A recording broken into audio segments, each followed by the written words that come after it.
secara pertumbuhan, ada yang cepat dan juga ada yang lambat.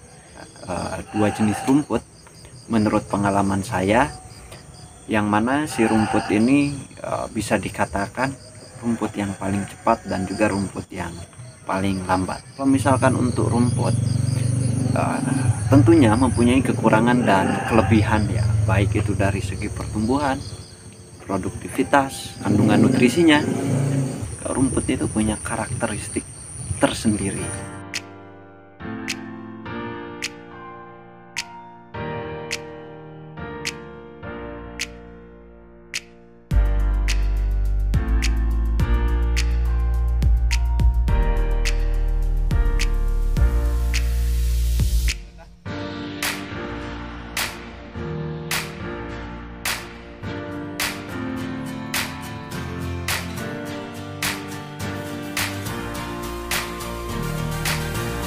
Apa kabar sahabat rumah GWF?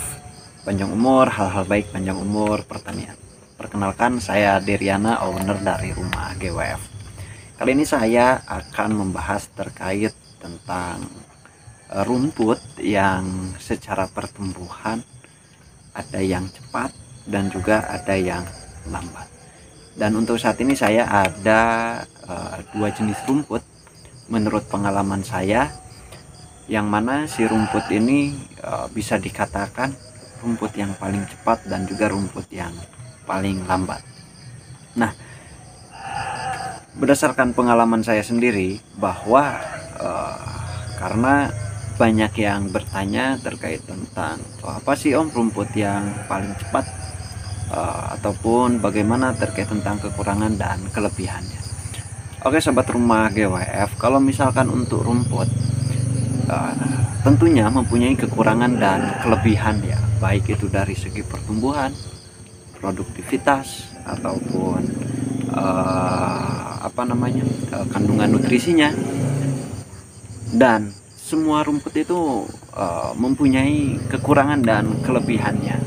Jadi ya kita tinggal bijak saja mau memilih rumput mana yang akan kita budidayakan. Maka dari itu, bahwa channel rumah GWF ini banyak membahas terkait tentang dunia rumput, karena saya sendiri lebih fokus di dunia perumputan, pembibitan rumput, dan persoalan bank pakan.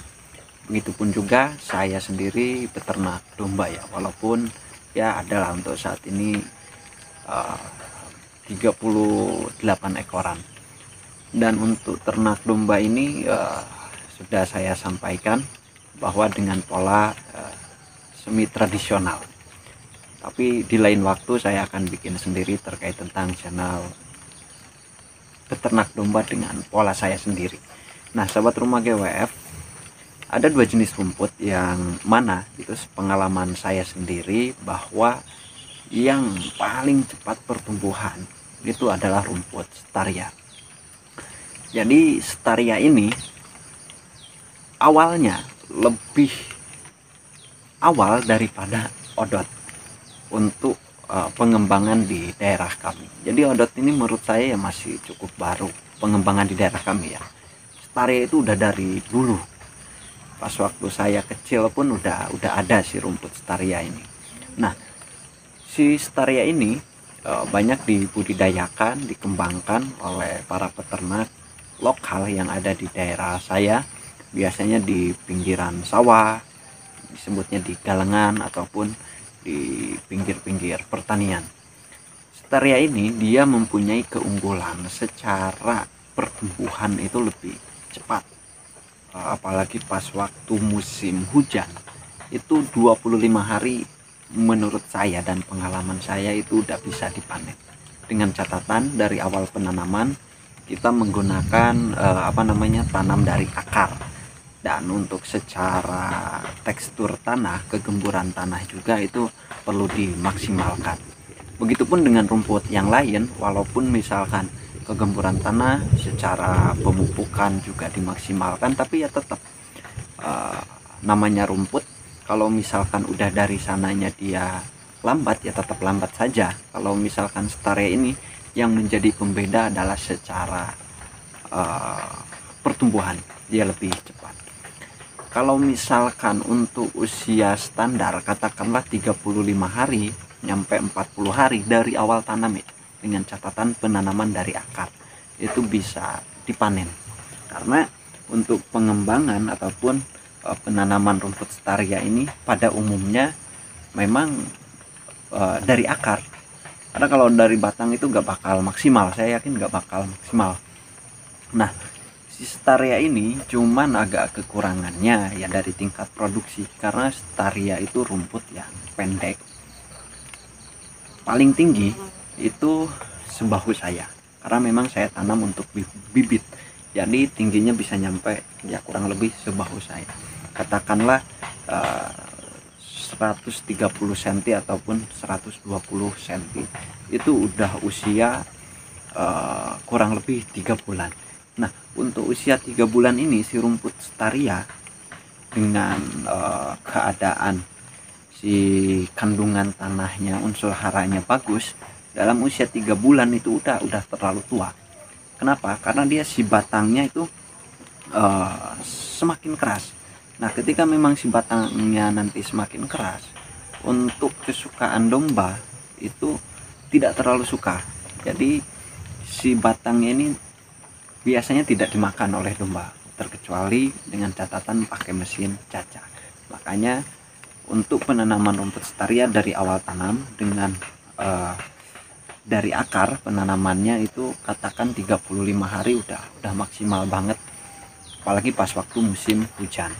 Nah, kalau misalkan untuk kandungan protein kasar itu kita ambil banyak kok di jurnal ataupun di Google, tinggal cari saja dari 6 sampai 12%. Karena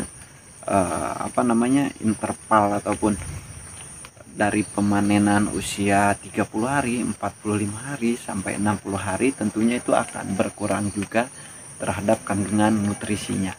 Begitupun dari segi protein kasar. Nah, itu adalah rumput Starya.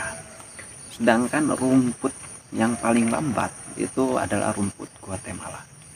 Jadi kalau misalkan ada sahabat rumah GWF yang japri saya mau pesan rumput Guatemala dengan skala pesan 5.000 batang, itu biasa saya sampaikan terlebih dahulu, bahkan saya sarankan untuk cari referensi terlebih dahulu ataupun bisa lihat video-video saya terlebih dahulu, karena si rumput Guatemala ini salah satu rumput yang cukup lambat.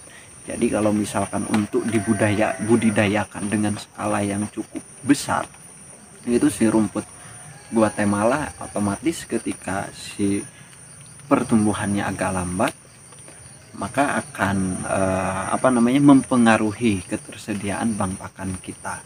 Maka dari itu si rumput Guatemala ini untuk saya sendiri minimal pemesanan 250 stek ataupun 250 batang. Jarang yang pesen rumput Guatemala ini nyampe 10.000 batang, karena ya harus tahu dulu dari jenis rumput tersebut terkait tentang kekurangan ataupun kelebihannya. Sedangkan rumput Guatemala ini dia punya kelebihan dari segi proteinnya.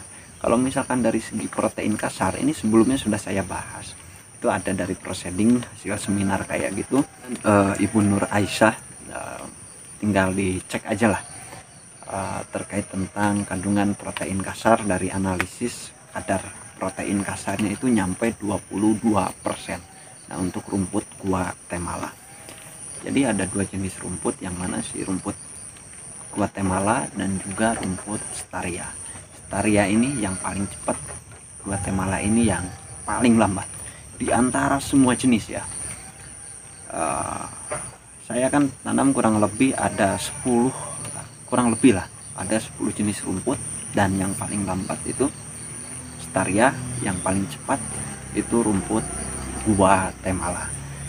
Dan perlu diketahui juga ya sahabat rumah GWF, yang namanya rumput kalau misalkan udah dari sananya dia itu standarnya 45 ataupun 50 hari, gak bisa kita dipangkas 20 hari. Jadi ya punya karakteristik, rumput itu punya karakteristik tersendiri. Maka dari itu sahabat rumah GWF bisa menentukan pilihannya terkait menentukan bank pakan rumput apa yang mau ditanam. Oke, semoga video ini bisa bermanfaat. Panjang umur, hal-hal baik, panjang umur pertanian. Terima kasih.